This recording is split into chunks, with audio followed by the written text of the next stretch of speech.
كمثل حبة أنبتت 7 سنابل في كل سنبلة 100 حبة والله يضاعف لمن يشاء.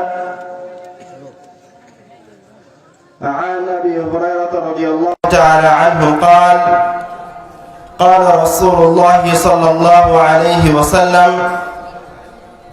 يقول الله عز وجل يوم القيامة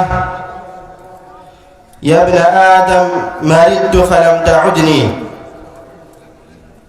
فقال يا ربي كيف أعودك وأنت رب العالمين قال أما علمت أن عبدي فلان مرض فلم تعده أما إنك لو عدته لوجدتني عنده يا ابن آدم استطعمتك فلم تطعمني فقال يا ربي كيف أطعمك وأنت رب العالمين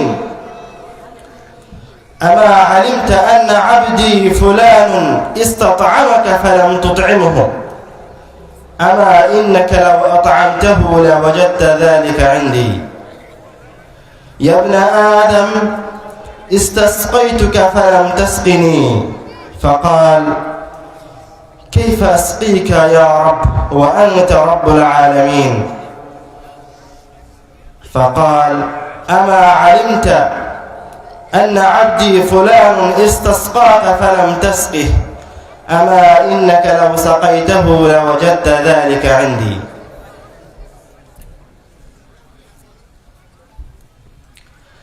যাবতীয় প্রশংসা সেই মহান রব্বুল আলামিনের শানে নিবেদিত, যার অশেষ কৃপায় মহিমায় দয়ায় আমরা আজকে একটি গুরুত্বপূর্ণ কোরআন ও হাদিসের মজলিসে উপস্থিত হতে পেরেছি। তাই তার দরবারে জানাই লাখো কোটি শুকরিয়া, আলহামদুলিল্লাহ। দরুদ ও সালাম বর্ষিত হোক ওই মহামানবের প্রতি, ওই শ্রেষ্ঠ সৃষ্টির প্রতি, নবী এবং রাসূলগণের সরদার মুহাম্মদ সাল্লাল্লাহু আলাইহি ওয়াসাল্লামের প্রতি, যার উপর একবার দরুদ পাঠ করার বিনিময়ে আল্লাহ রাব্বুল আলামিন 10টি গুনাহকে মাফ করে দেন, মর্যাদাকে 10 স্তর সমুন্নত করেন, 10 বার রহমত বর্ষণ করেন। সেই প্রিয় হাবিবের উপর হাজারো দরুদ ও সালাম বর্ষিত হোক। সকলেই বলি সাল্লাল্লাহু আলাইহি ওয়াসাল্লাম।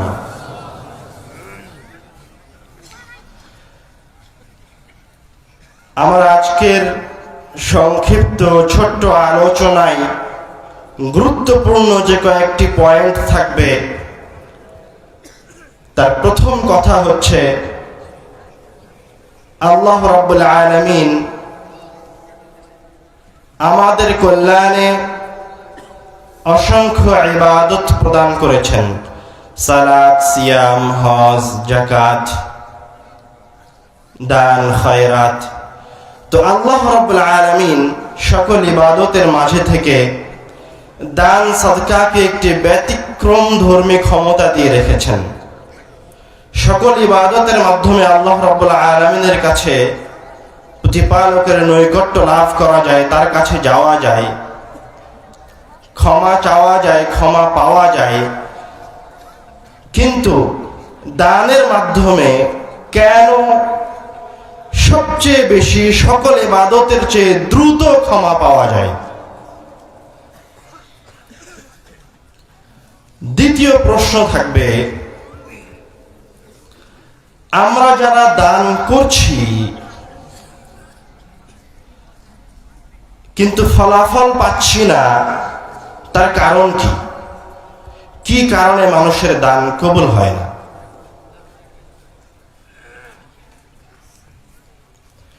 তৃতীয় কথা থাকবে সামগ্রিক আলোচনার মাঝে দানের ফজিলত।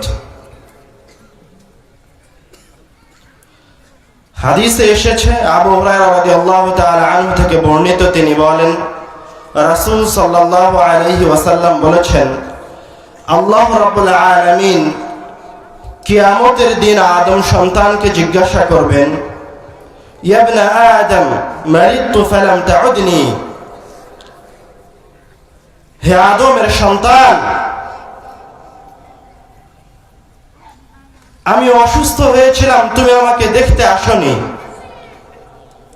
তখন আদম সন্তান কিয়ামতের মাঠে আল্লাহ রাব্বুল আলামিনের এই জিজ্ঞাসা শুনে আশ্চর্য হয়ে বলবে, হে আল্লাহ, আপনি তো প্রতিপালক, আপনি তো পালনকারী, কাইফা আউদুক, আপনাকে কিভাবে দেখতে আসবো, আপনার সেবা শুশ্রূষায় কিভাবে এগিয়ে আসবো? তখন আল্লাহ রাব্বুল আলামিন ওই বান্দাকে বলবেন, আমা আলিমতা আন্না আবদি ফুলানান মারিদা ফালাম তাউদহু,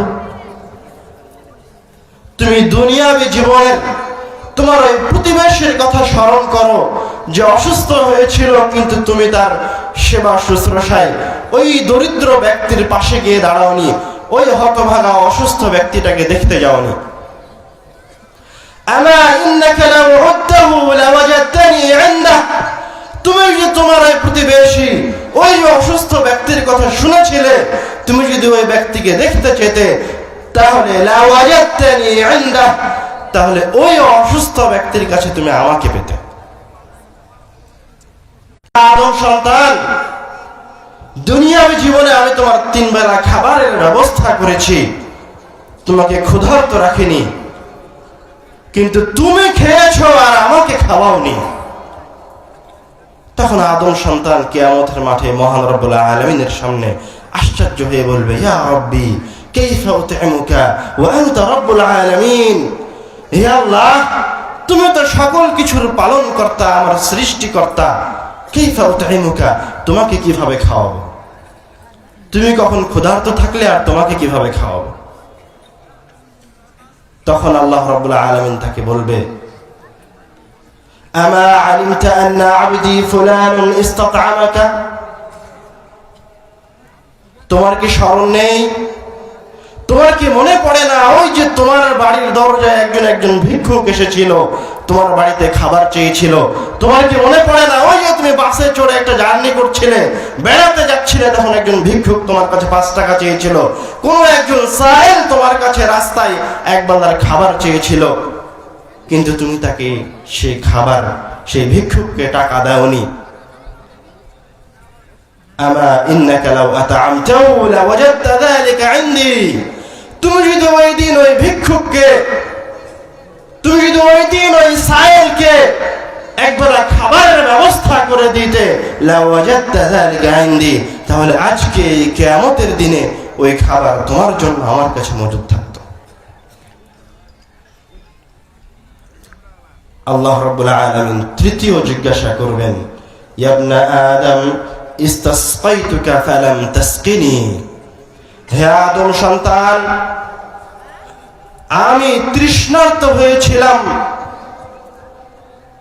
তুমি আমাকে পানি পান করাওনি। তখন আদম সন্তান আবারও আশ্চর্য হয়ে বলবে, ইয়া রাব্বি কাইফা উসকিক ওয়া আনতা রাব্বুল আলামিন, হে আল্লাহ, তুমি তো সকলের পালনকর্তা, তুমি তো এই পানির, এই খাদ্যের, সকল কিছুর সৃষ্টিকর্তা, আমি আবার তোমাকে কিভাবে পান করাবো? তখন আল্লাহ রাব্বুল আলামিন উত্তরে বলবে, তোমার কি মনে পড়ে না ওই যে একজন ব্যক্তি তৃষ্ণার্ত অবস্থায় তোমার কাছে পানির ফরিয়াদ করেছিল, তুমি তাকে পানি পান করাওনি? আমা ইন্নাকা লাউ, পানির বিনিময় পেতে।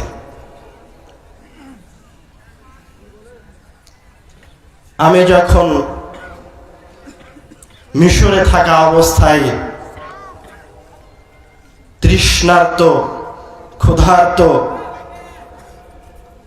ফিলিস্তিনিদের জন্য ত্রাণ সংগ্রহ করেছিলাম, তখন যারা ওই যে ক্ষুধার্ত তৃষ্ণার্তকে খাওয়ানো যে কতটা ফজিলতপূর্ণ কাজ, তৃষ্ণার্তকে পানি পান করানো যে কত বড় কাজ, আল্লাহ রাব্বুল আলামিন এই ছোট ছোট 3টা প্রশ্ন কিয়ামতের দিন জিজ্ঞাসা করবেন। অসংখ্য প্রশ্নের মাঝে, এর মাঝে থেকে ফুটে উঠে যে এই 3টে কাজ কাজ, কত বড় কাজ। তো আমি যখন ফিলিস্তিনিদের জন্য পানির ব্যবস্থা করতে চেয়েছিলাম, খাবারের ব্যবস্থা করতে চেয়েছিলাম, যারা ওই দিন ওই তৃষ্ণার্ত ভাইদের জন্য, ওই ক্ষুধার্ত ভাইদের জন্য যারা এক ফোঁটা পানির অভাবে মৃত্যুবরণ করেছে, তাদেরকে যারা পানির ব্যবস্থা করে দিয়েছেন, মহান রব্বুল আলামিনের বিনিময়ে আপনাদেরকে কিয়ামতের দিন দিতে থাকবেন।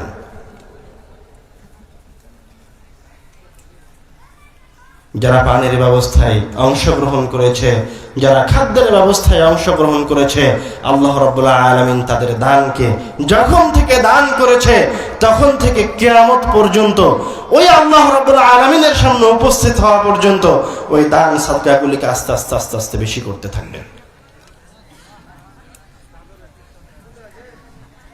পানি পান করানো কত ফজিলতপূর্ণ কাজ, কত মহান কাজ, এটা তাদের দিকে দেখলে বোঝা যায়। ক্ষুধার্তকে খাদ্য খাওয়ানো কত মহান কাজ, কত ফজিলতপূর্ণ কাজ, সেটা তাদের দিকে দেখলে বোঝা যায়। এক চুমুক পানি দিয়ে একজন মানুষের জীবন বাঁচানো সম্ভব। এক মুঠো খাবার দিয়ে একজন মানুষের জীবন বাঁচানো সম্ভব। আল্লাহ রাব্বুল আলামিন বলছেন, তোমরা যে এই দানগুলি করছো দুনিয়াবী জীবনে, এগুলি আমি আল্লাহ, তুমি যখন থেকে দান করেছো তখন থেকে এই দানকে আমি বাড়াতে থাকবো। কিভাবে বাড়াতে থাকবো তার উদাহরণ আল্লাহ রাব্বুল আলামিন তার উদাহরণ পেশ করে কুরআনুল কারীমে বলছেন, মাসালুল লাযীনা ইউনফিকুনা ফী সাবিলিল্লাহি কামাসালি হাব্বা, যারা আল্লাহ রাব্বুল আলামিনের রাস্তায় দান করে, তাদের দানের উদাহরণ হচ্ছে ওই একটি শস্য দানার মতো, কামাসালি হাব্বা, একটি বীজের মতো, একটি ধানের বীজের মতো ছোট্ট একটা জিনিস দিয়ে আল্লাহ রাব্বুল আলামিন উদাহরণ দিচ্ছেন। একটি সরিষার বীজের মতো। কেমন? কামাসালি হাব্বাতিন আনবাতাত সাবআ সানাবিলা ফি কুল্লি সুমবুলাতিন মিআতু হাব্বা,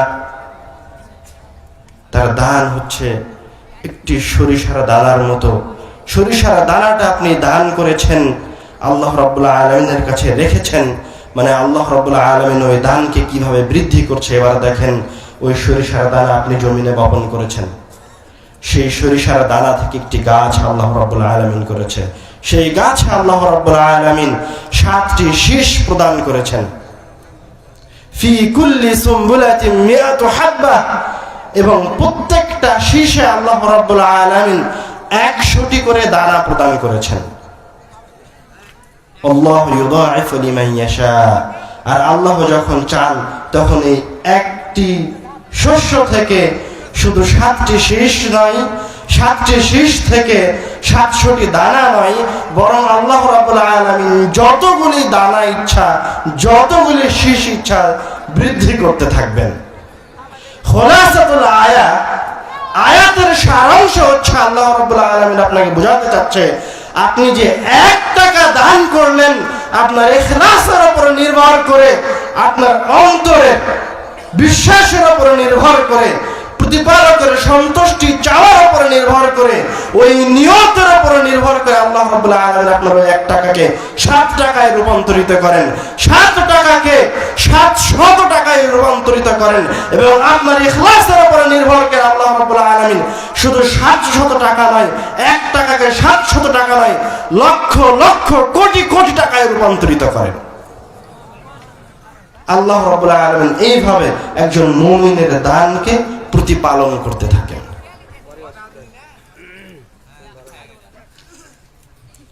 আল্লাহ রাব্বুল আলামিন অন্য কোন ইবাদতের বিষয়ে এভাবে বলেননি যে তুমি 1 ওয়াক্ত সালাত আদায় করেছো, তুমি যদি 1 ওয়াক্ত সালাত আদায় করতে থাকো তাহলে তোমার ওই সালাতের বিনিময়ে আমি কিয়ামত পর্যন্ত তোমাকে 100 সালাতের, 500 সালাতের, 1000 রাকাত সালাতের নেকি প্রদান করতে থাকবে। এই কথা আল্লাহ রাব্বুল আলামিন সালাতের সাথে বলেননি।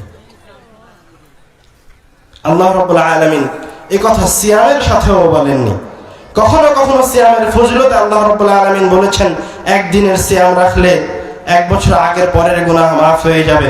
কখনো বলেছেন একদিন সিয়াম রাখলে সারা বছর সিয়াম রাখার সমান নেকি হবে, কিন্তু এই কথা আল্লাহ রাব্বুল আলামিন বললেন না যে তুমি একদিন সিয়াম রাখলে, ইখলাসের সাথে সিয়াম রাখলে তোমার ওই একদিনের সিয়ামের বিনিময়ে আমি একটা, দুইটা, তিনটা, পাঁচটা, সাতটা, 700টা সিয়ামের সমান নেকি প্রদান করবে। এই কথা আল্লাহ রাব্বুল আলামিন বললেন না। আল্লাহ রাব্বুল আলামিন এই ফজিলতটা কার সাথে জুড়ে দিলেন? দানের সাথে জুড়ে দিলেন। আমরা এর উত্তরে আসব, কেন দানের এরকম ব্যতিক্রমী ফজিলত। এবার আসে আল্লাহ রাব্বুল রাসূল সাল্লাল্লাহু আলাইহি ওয়াসাল্লাম বলছেন, দাউ মারাদাকুম বিসাদাকা। আরেকটি হাদিসে রাসূল সাল্লাল্লাহু আলাইহি ওয়াসাল্লাম বলছেন, আস-সাদাকাতু তারুদ্দুল বালা। রাসূল সাল্লাল্লাহু আলাইহি ওয়াসাল্লাম বলছেন, তোমাদের মাঝে থেকে যখন কেউ অসুস্থ হয়ে যায় তখন তুমি টাকা পয়সা দান করে ওই অসুস্থ ব্যক্তির চিকিৎসা করো। মানুষ হয়েছে অসুস্থ আর আপনি দান করবেন আরেকজনকে, এটা কি ধরনের চিকিৎসা? রাসূল সাল্লাল্লাহু আলাইহি ওয়াসাল্লাম বলছেন, আস-সাদাকাতু তারুদ্দুল বালা। তুমি দান করো, আমি তোমাকে বিপদ থেকে বাঁচিয়ে দিব। এটা কিভাবে সম্ভব? আমি দান করব ফকিরকে আর আল্লাহ আমাকে বিপদ থেকে বাঁচাবে?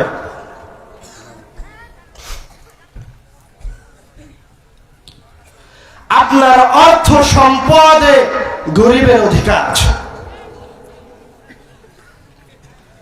আল্লাহ রাব্বুল আলামিন আপনাকে বাধ্য করেছেন, আপনি যখন কোনো টাকা পয়সা অর্জন করবেন, যদি আপনি 100 টাকা অর্জন করেন তো না হলেও 4 পয়সা হলেও আপনি দান করতে বাধ্য। আর আপনি যদি দান না করেন তাহলে আল্লাহ রাব্বুল আলামিন আপনাকে একবার বিপদের সম্মুখীন করবে। হয় আপনার পা ভেঙে যাবে, না হয় আপনি অসুস্থ হবেন।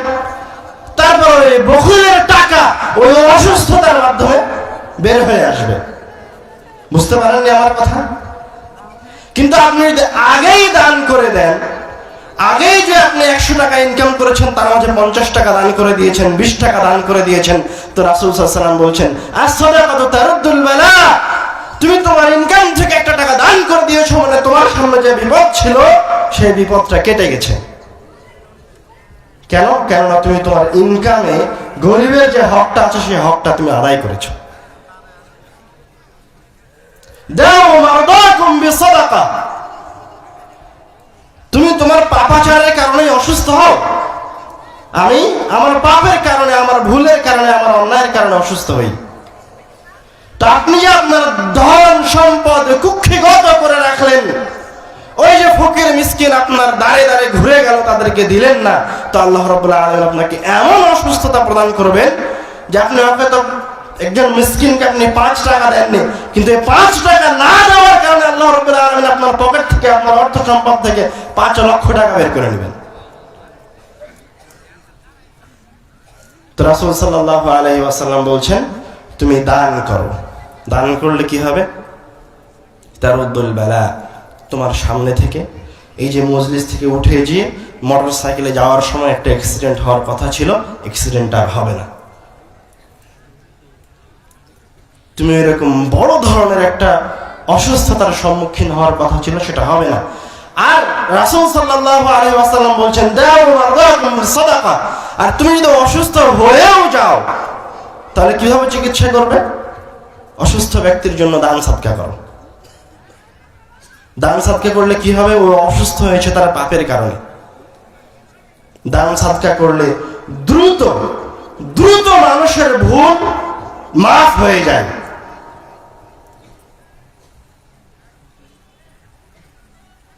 রাসূল সাল্লাল্লাহু আলাইহি ওয়াসাল্লাম বলছেন, কিভাবে মানুষের ভুল দানের মাধ্যমে মাফ হয় সেটা যদি দেখেন তাহলে বুঝতে পারবেন যে একজন মানুষের, অসুস্থ মানুষের চিকিৎসা কিভাবে দানের মাধ্যমে সম্ভব। রাসূল সাল্লাল্লাহু আলাইহি ওয়াসাল্লাম বলছেন, আস-সাদাকাতু তুতফিউল খাতিআতা কামা ইউতফিউল মাউন নার। তুমি তো অসুস্থ হয়েছে তোমার ভুলের কারণে, অন্যায়ের কারণে, তোমার পাপাচারের কারণে। তো তুমি দ্রুত যদি সুস্থ হতে চাও তাহলে কি করবা? দ্রুত সুস্থ হওয়ার জন্য ডাক্তার আপনাকে ওষুধ লিখে দিয়েছে, ওষুধ খেলেন, সাথে সাথে সুস্থ হলেন। কিন্তু এই যে সুস্থ হচ্ছেন, সে তৌফিক আসছে আল্লাহ রাব্বুল আলামিনের কাছে থেকে। সে তৌফিকটা কিভাবে আসছে, তার প্রসেসিংটা কিভাবে? রাসূল সাল্লাল্লাহু আলাইহি ওয়াসাল্লাম বলছেন, আস-সাদাকাতু তুতফিউল খাতিয়া কামা ইউতফিউল মাউন নার। এগুলি হচ্ছে তোমার ভুল ভ্রান্তি, এগুলি তোমার ভুল ভ্রান্তি, তোমার পাপাচার। তুমি চুরি করেছিলে, জেনায় লিপ্ত হয়েছো, তুমি কোন ইবাদতে অবহেলা করেছো, তুমি কারোর সাথে অন্যায় আচরণ করেছো, এগুলি সব হচ্ছে তোমার অন্যায়, তোমার ভুল, তোমার পাপাচার। আর এইগুলি হচ্ছে তোমার অর্জন করা অর্থ সম্পদ, তোমার টাকা পয়সা, তোমার ধন দৌলত, তোমার বাড়ি গাড়ি। তো রাসূল সাল্লাল্লাহু আলাইহি ওয়াসাল্লাম বলছেন, তুতফিউল খাতিয়াতা কামা ইউতফিউল মাউন নার। জ্বলন্ত আগুনের উপরে যখন পানি ঢেলে দেওয়া হয়, তখন জ্বলন্ত আগুন যেমন একবারে নিভে যায়, তো তোমার যে অর্থ সম্পদ আছে, তোমার এই অর্থ সম্পদ যদি তোমার এই ভুল ভ্রান্তির উপর, তোমার এই পাপাচারের উপর ফেলে দাও, যদি তুমি তোমার অর্থ সম্পদকে দান করো, তাহলে তোমার এই অর্থ, তোমার এই ভুল ভ্রান্তিগুলি, তোমার এই পাপাচারগুলি ওইভাবে মিশে যাবে, ওইভাবে মিটে যাবে যেভাবে জ্বলন্ত আগুনের উপর পানি ফেলার কারণে আগুন মিটে গেছে। তখন কি হবে? তখন তুমি দ্রুত সুস্থতা লাভ করতে পারবা। তখন কি হবে? তখন তুমি দ্রুত বিপদ থেকে বের হয়ে আসতে পারবা। এই ব্যবস্থা আল্লাহ রাব্বুল আলামিন রাসূল সাল্লাল্লাহু আলাইহি ওয়াসাল্লাম আমাদের উপরে তাদের অশেষ রহমতের কারণে করে রেখেছেন। আমরা তো ভুল করব, অন্যায় করব, পাপাচারে লিপ্ত হব, শয়তানের প্ররোচনায় পড়ব, এ কথা তো আল্লাহও জানেন, রাসূল সাল্লাল্লাহু আলাইহি ওয়াসাল্লামও জানেন।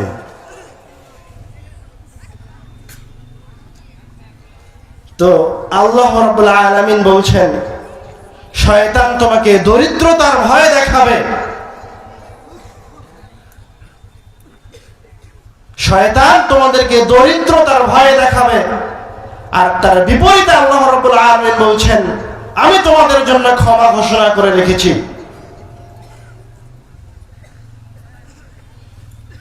আপনি কথাটা বোঝার চেষ্টা করেন। আল্লাহ রাব্বুল আলামিন বলছেন, আশ-শাইতানু ইয়া'iদুকুমুল ফাকর, শয়তান তোমাদেরকে দরিদ্রতার ভয় দেখাবে, আর আমি তোমাদের জন্য ক্ষমা ঘোষণা করে রেখেছি।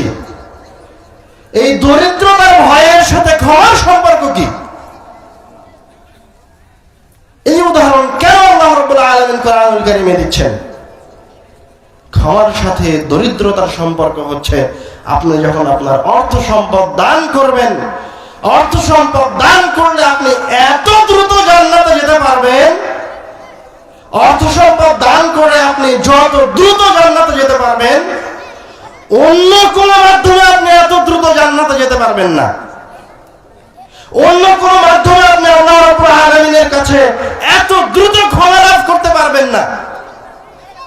এই জন্য শয়তান সবসময় আপনাকে বলবে, তুমি তোমার অর্থ সম্পদকে কুক্ষিগত করে রাখো, হেফাজত করে রাখো। আর আল্লাহ বলছেন, তুমি অর্থ সম্পদ দান করো, তুমি যত বিপদে পড়ো না কেন, তোমার যে মুসিবত, যে বালার সম্মুখীন হও না কেন, তুমি যত পাপ করো না কেন, তোমার এই অর্থ সম্পদের বিনিময়ে আমি তোমাকে ক্ষমা করে দেব।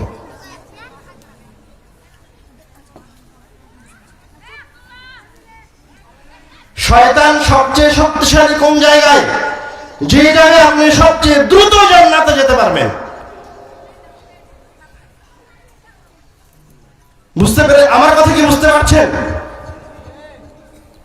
শয়তান ওই জায়গায় সবচেয়ে বেশি শক্তি নিয়ে দাঁড়াবে, ওই গেটকে সবচেয়ে শক্তি দিয়ে বন্ধ করে রাখার চেষ্টা করবে, যে গেট দিয়ে আপনি সবচেয়ে দ্রুত জান্নাতে যেতে পারবেন। তো সবচেয়ে দ্রুত জান্নাতে যাওয়ার গেট কোনটা? সবচেয়ে দ্রুত ক্ষমা লাভ করার গেট কোনটা? সবচেয়ে দ্রুত বিপদ থেকে বের হয়ে আসার গেট কোনটা? সবচেয়ে দ্রুত ক্ষমা লাভ করা, দ্রুত বিপদ থেকে বের হয়ে আসা, আরোগ্য লাভ করার গেট হচ্ছে দান সাদকা। এই জন্য শয়তান আপনাকে কিসের ভয় দেখাবে? টাকা পয়সা ব্যয়ের ভয় দেখাবে, যেন আপনি দ্রুত জান্নাতে না যেতে পারেন, যেন আপনি দ্রুত আল্লাহ রাব্বুল আলামিনের নিকটে না পৌঁছতে পারেন।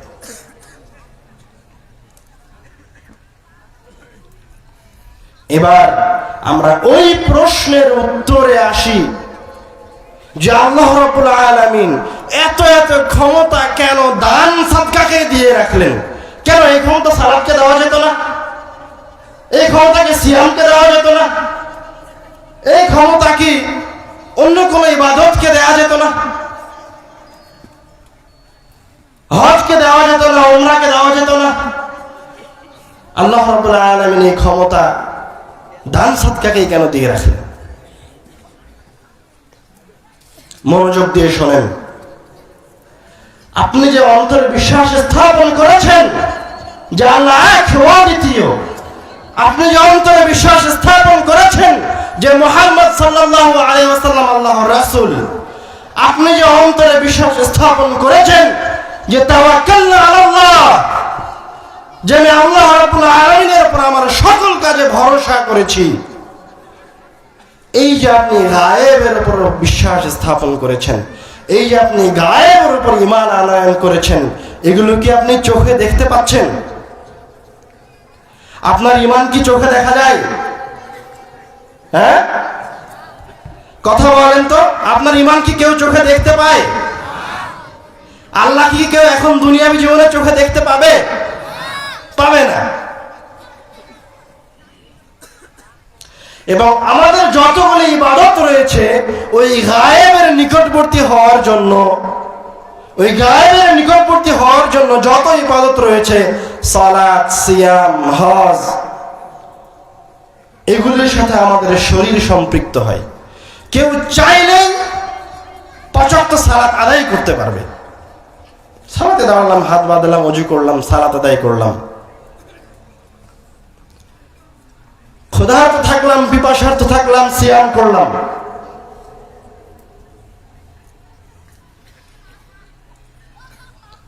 মনে হলো তাহাজ্জুদের সালাত আদায় করলাম।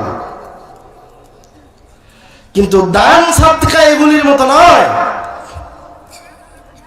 দান সাদকা হচ্ছে আপনি সকাল থেকে সন্ধ্যা পর্যন্ত পরিশ্রম করে যে অর্থ বাড়িতে নিয়ে এসেছেন, যে 500 টাকা অর্জন করতে গিয়ে আপনার শরীর থেকে 1 পোয়া ঘাম ঝরেছে, যেই 5000 টাকা অর্জন করতে গিয়ে আপনাকে সকাল থেকে সন্ধ্যা পর্যন্ত কখনো কখনো 12 ঘন্টা, 16 ঘন্টা, 18 ঘন্টা পরিশ্রম করতে হয়েছে। এত কষ্ট করে পরিশ্রম করে নিয়ে আসা 5000 টাকা থেকে 2000 টাকা দান করা যত কঠিন, 5 ওয়াক্ত সালাত আদায় করা এত কঠিন নয়। মহান রব্বুল আলামিনের উপর ওই যে আপনি বিশ্বাস রেখেছেন, ওই যে গায়েবের উপর বিশ্বাস, আল্লাহ রাব্বুল আলামিনের উপর, রাসূলের উপর বিশ্বাস কি? গায়েবের উপর বিশ্বাস। তাওয়াক্কালনা আলাল্লাহ, সকল কিছুতে আল্লাহর উপর ভরসা করেছি। কিসের উপর বিশ্বাস? গায়েবের উপর বিশ্বাস। কিন্তু আপনি দুনিয়াবী জীবনে যে অর্থ সম্পদ অর্জন করেছেন সেটা হচ্ছে আমার বস্তুগত জিনিস। ওই গায়েবের উপর বিশ্বাস রেখে, ওই অদৃশ্য জিনিসের উপর বিশ্বাস রেখে 5000 টাকা দান করা অনেক কঠিন, কারণ আপনি তো দেখতে পাচ্ছেন না। আরো সহজ করে বলি, যদি এখনই ঘোষণা করা হয় যে পাশের বাজারে ফ্রিতে বিরিয়ানি বিতরণ করা হচ্ছে, সাথে 500 টাকা করে দেওয়া হচ্ছে, আর যদি ঘোষণা করা হয় যে এই জায়গায় কোরআনুল কারীম শেখানো হবে, তো দেখবেন শতকরা 80% মানুষ উঠে চলে গেছে 500 টাকার বিরিয়ানি নেওয়ার জন্য। কেন? ওটা বস্তুগত জিনিস। গেলেই নগদ 500 টাকা, গেলেই নগদ বিরিয়ানি খাবো। তো কোরআন মাজিদ কি বিনিময়ে কি আমি নগদ পাচ্ছি? নগদ পাওয়া যাবে না কোরআন মাজিদ শিখার বিনিময়ে। তো দান হচ্ছে এমন একটা জিনিস, আপনার পকেট থেকে আপনি বের করে রেখেছেন, দিয়ে দিয়েছেন, চলে গেছে আপনার হাত থেকে, আপনি দেখতে পাচ্ছেন না কিভাবে এই দান আপনার কাছে ফিরে আসবে। এই যে গায়েবের উপরে বিশ্বাস, এই যে আপনার ঈমান, এই ঈমানের শক্তি, আপনার ঈমানের শক্তি কতটা দৃঢ়, আল্লাহ রাব্বুল আলামিনের উপর ভরসা আপনার কতটা দৃঢ়, এটা তখনই বোঝা যায় যখন আপনি আপনার বস্তুগত জিনিসকে বিসর্জন দিচ্ছেন। সবচেয়ে কষ্ট করে অর্জন করা অর্থ সম্পদকে আল্লাহ রাব্বুল আলামিনের রাস্তায় বিলিয়ে দিচ্ছেন। এই জন্য আল্লাহ রাব্বুল আলামিন এই দান সাদকার বিনিময় রাখলেন অন্য সকল ইবাদতের চাইতে ব্যতিক্রম ধর্মী, অন্য সকল ইবাদতের চাইতে ব্যতিক্রম ধর্মী বিনিময়।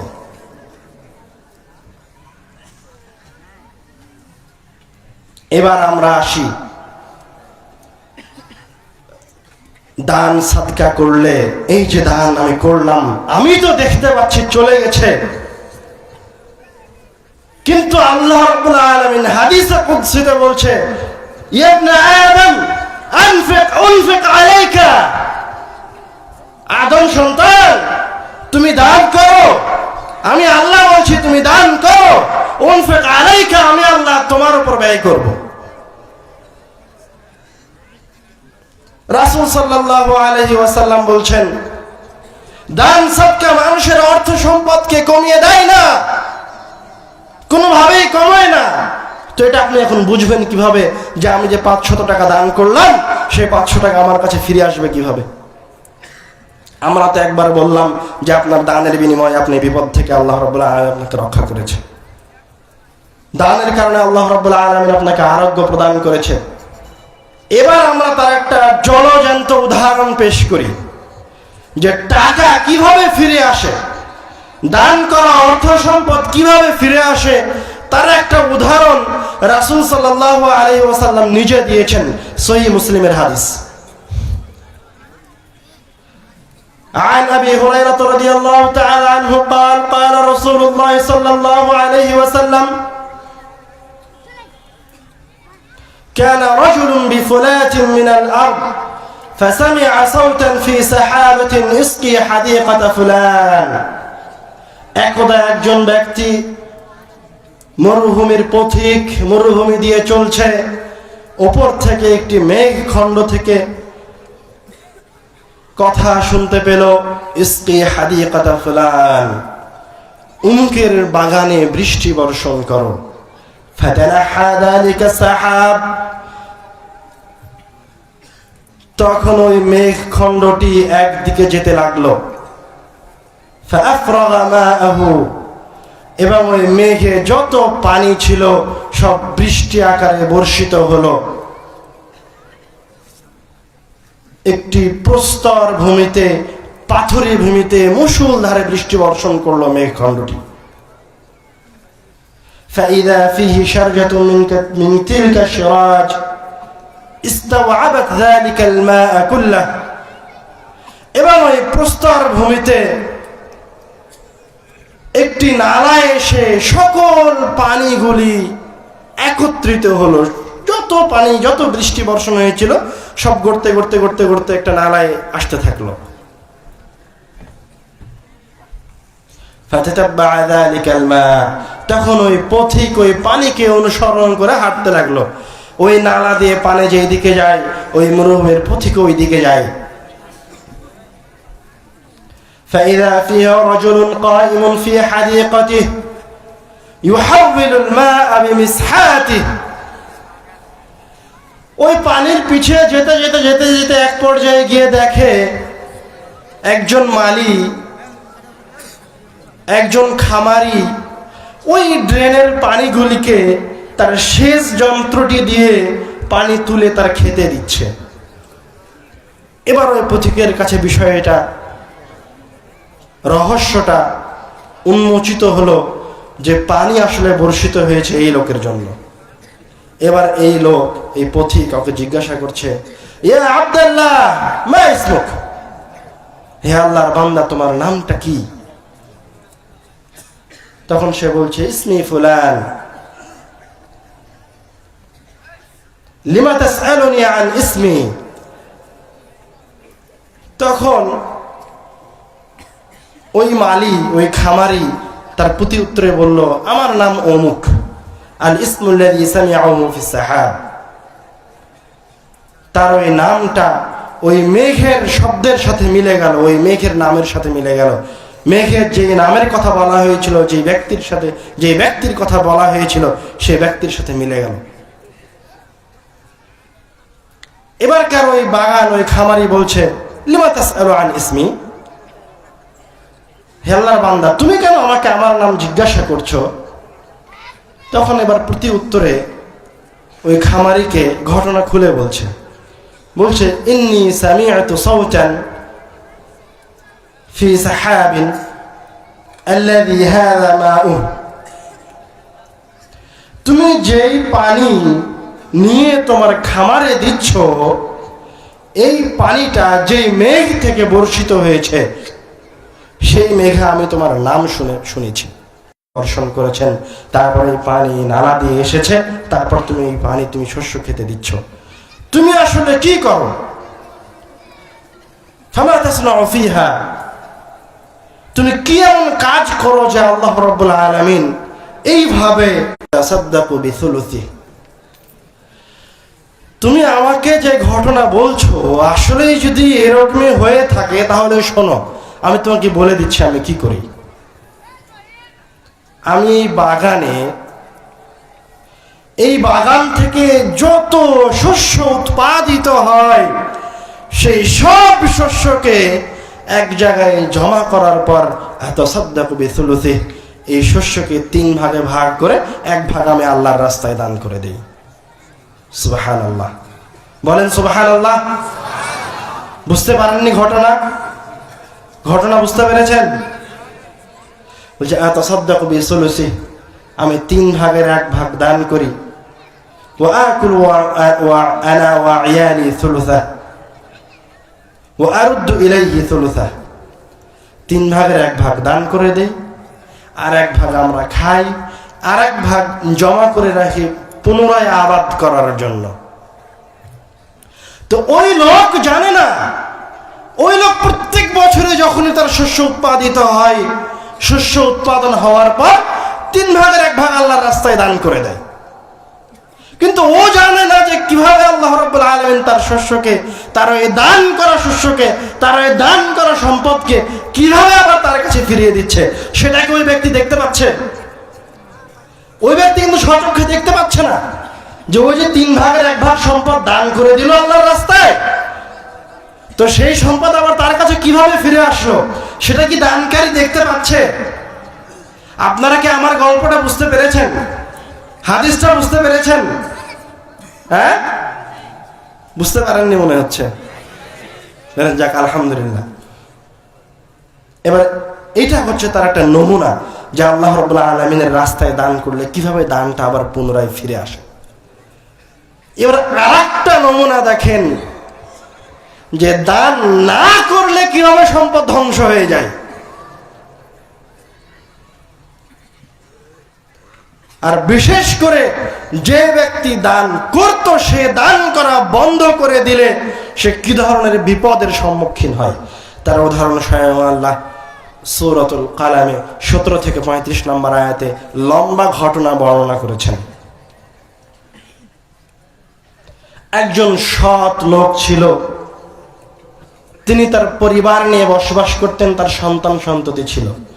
উনিও ওই লোকের মতো, ওই হাদিসে যে লোকের গল্প বললাম, ওই লোকের মতো উনিও ওনার শস্য যখন উৎপাদিত হতো, শস্য উৎপাদন করার পরে, উৎপাদন করার সময় অসংখ্য সায়েল, মিসকিন, হত দরিদ্র তার কাছে সম্পদ চাইতে আসতো, শস্য চাইতে আসতো, ফলমূল চাইতে আসতো।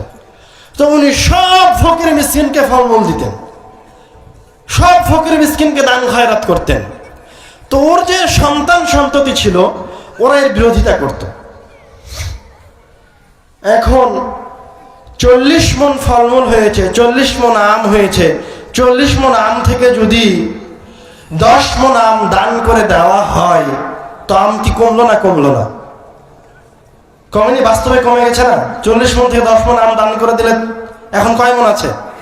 30 মণ আছে, তো 10 মণ তো কমে গেছে। তোর সন্তানেরা ওর বাপকে বলে, তুমি কেন এত সম্পদ দান করছো, এত ফলমূল কেন গরিব মিসকিনকে দিয়ে দিচ্ছ? না, এটা দেওয়া হবে না, আমাদের সম্পদ এভাবে কমে যাচ্ছে। কিন্তু ওর বাপ মরা পর্যন্ত দান করতেই থাকে। তোর বাপ মারা যাওয়ার পর এই ঘটনা স্বয়ং আল্লাহ নিজে কোরআনুল কারিমে বলেছেন, সূরা কালামে, কোনো গল্প নয়। ওর পিতা মারা যাওয়ার পর ওর ভাইয়েরা একমত হয় যে আমার আর আমাদের শস্য ক্ষেতের শস্য ফকির মিসকিন দরিদ্রদেরকে দিব না। এইরকম ওরা একমত পোষণ করে ওরা এই সিদ্ধান্তে উপনীত হয় যে ফকির মিসকিন তো দিনের বেলায় আসে, তো দিনের সূর্য উঠার আগেই আমরা ভোর বেলায় আমাদের শস্য খেতে গিয়ে সব শস্য আহরণ করে নিয়ে চলে যাব। এর উপর ঐক্যমত পোষণ করে ওরা ঘুমাতে যায় এবং সকালে উঠে জাগ্রত হয়ে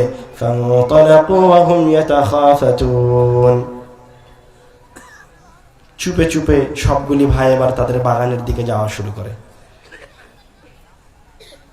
আল্লা ইয়াদখুলান্নাহা আল-ইয়াওমা আলাইকুম মিসকিন। একজন আরেকজনকে বলছে, তোমরা সতর্ক থাকো, আজকে যেন কোনো ফকির মিসকিন আমাদের বাগানে না আসতে পারে। وغدوا على حرد قادرين। তারা এই ঐক্যমত পোষণ করেছে, চুপে চুপে বাড়ি থেকে বের হয়েছে, কোনো ফকির যেন তাদের বাগানে না আসতে পারে এই বিষয়ে তারা দৃঢ় প্রত্যয় যে এবারের সম্পদ তারা তাদের নিজেদের কাজে লাগাবে।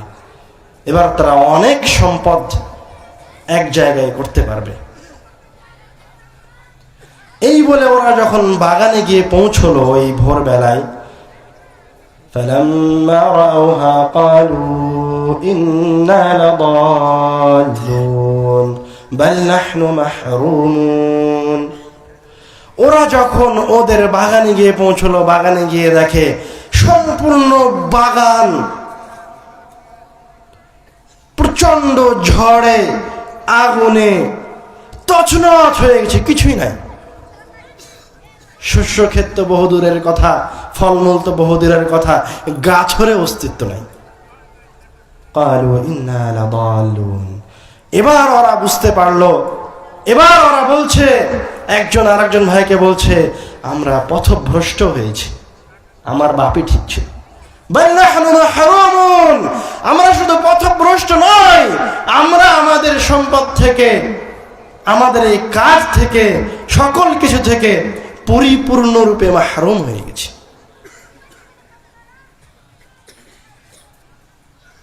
প্রত্যেকটা মানুষের সম্পদে ফকির মিসকিনের হক আছে।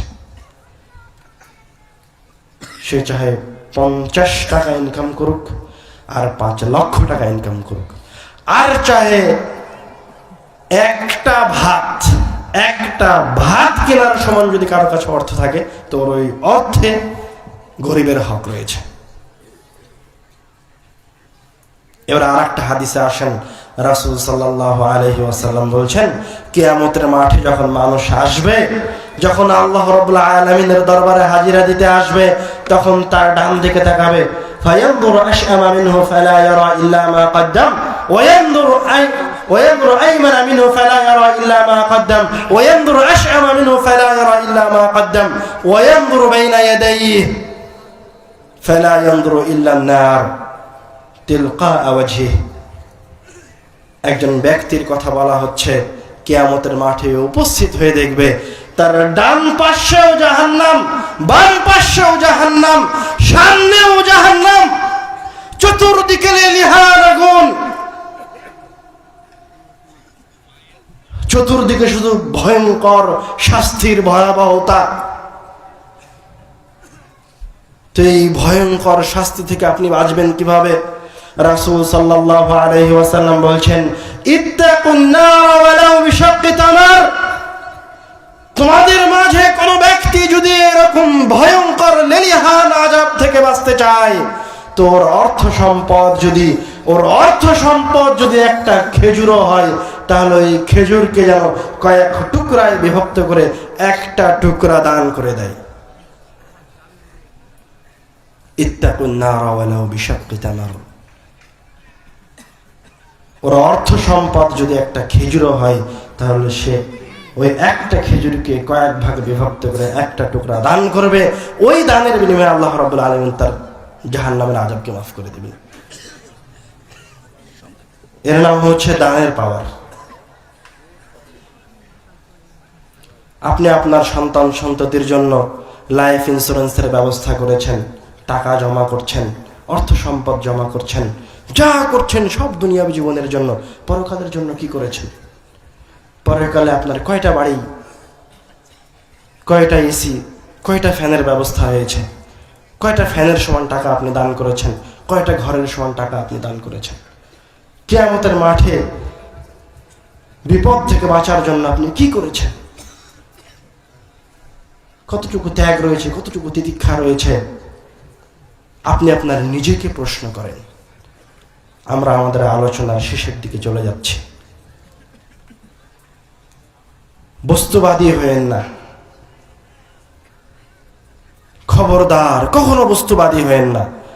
বস্তুবাদী হওয়া, আপনি যে দেখছেন আপনার কাছে যে 500 টাকা রয়েছে, আপনার মাথায় আপনি যখনই এই 500 টাকা থেকে 200 টাকা বের করে দান করতে যাবেন, তখনই আপনার মাথায় খটকা লাগবে, বাড়িতে তো আজকে 1 কেজি মিষ্টি কিনে নিয়ে যাওয়ার কথা আছে, মিষ্টির দাম তো 350 টাকা, তাহলে তো 250 টাকা দান করা যাবে না।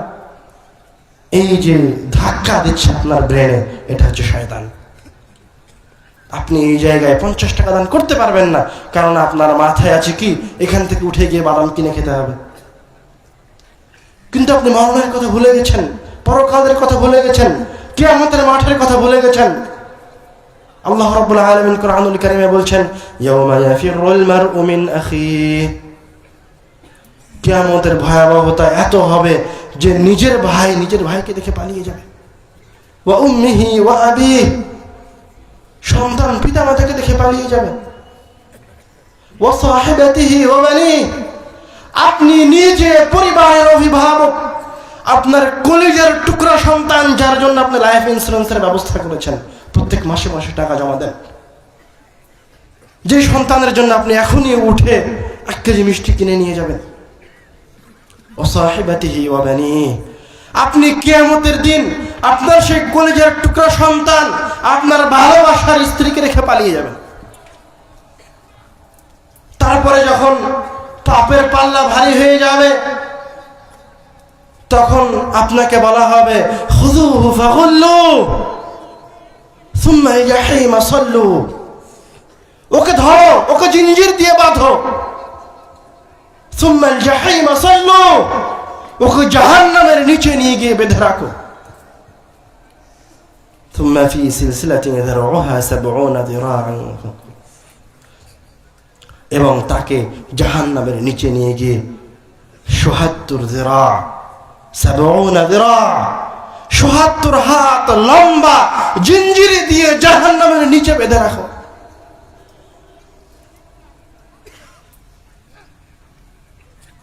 এই যে কঠিন আযাবের সম্মুখীন হয়েছেন, এই যে আপনি পদে পদে হেরে গেছেন পরকালে, কেন হেরে গেছেন?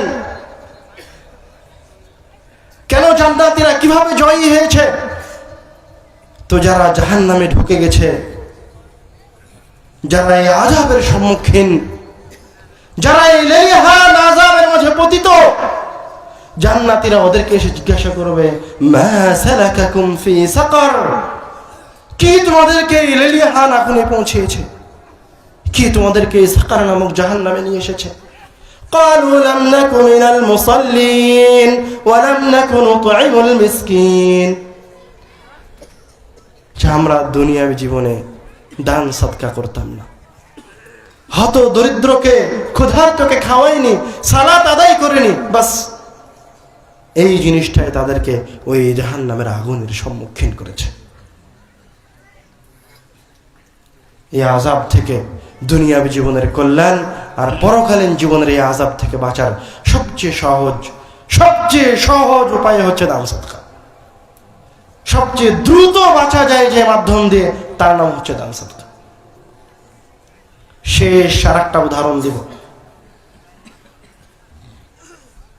আল্লাহ রাব্বুল আলামিন বলছেন, ওয়া আনফিকু মিম্মা রাযাকনাকুম মিন ক্বাবলি আন ইয়াতিয়া আহাদাকুমুল মাউত ফায়াকুলু রাব্বি লাউলা আখখারতানি ইলা আজালিন করিব ফাআসাদদাক ওয়া আকুম মিনাস সালিহিন।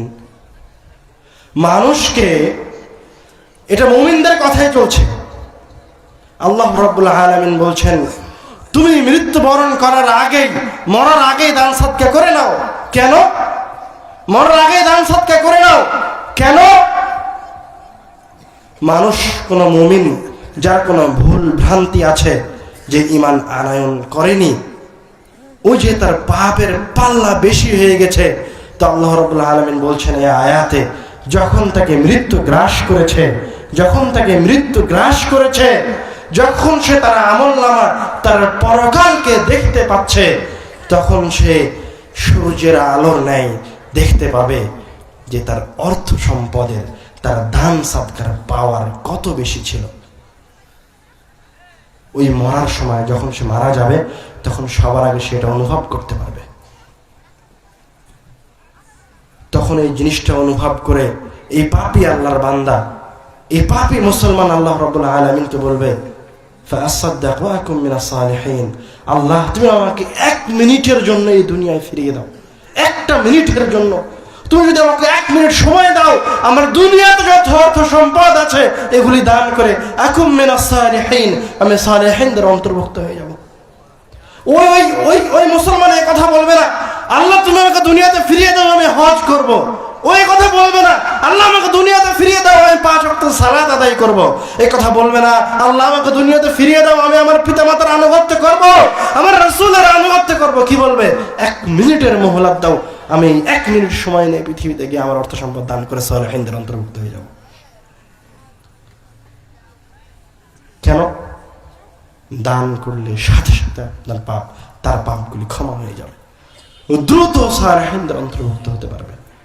রাসূল সাল্লাল্লাহু আলাইহি ওয়াসাল্লাম বলেছেন, তোমার সম্পদ অতটুকুই যেটা তুমি দান করেছ, আর যেটা রয়ে গেছে সেগুলো তোমার কোনো সম্পদ নয়।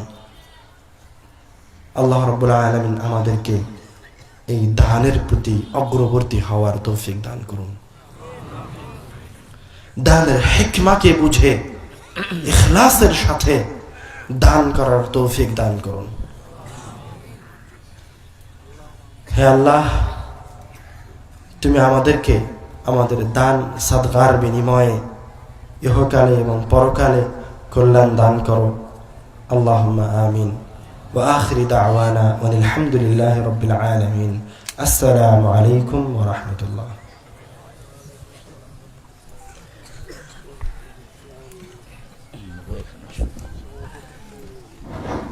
আলহামদুলিল্লাহ,